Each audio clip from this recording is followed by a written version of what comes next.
In this novel I'm reading, there's a main character with migraines, and she gets really bad post-exertional malaise after doing painting, which she loves doing, but something about working with the colors, which she's so sensitive to and so enjoys, gives her migraines the next day and weakness and nausea.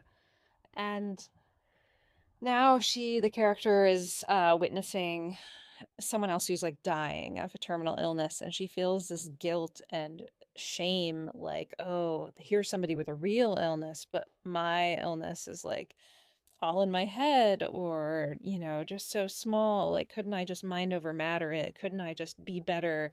Is this thing that I'm suffering from even real?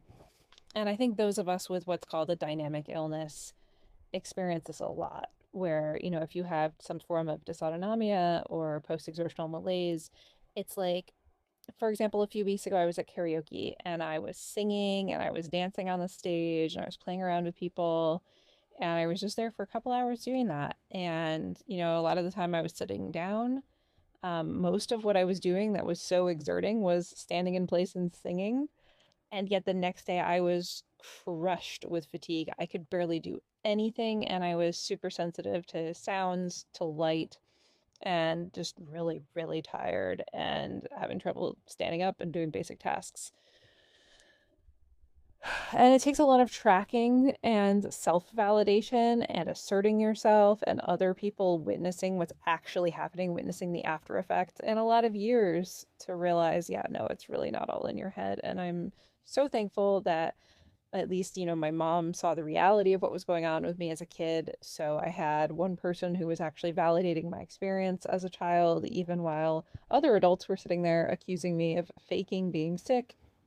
What kid fakes being sick for 9 out of 12 months with mono and then gets it again the next year? Like, no, I was not faking. I really did have immune problems, which is now finally validated by getting my full genome mapped.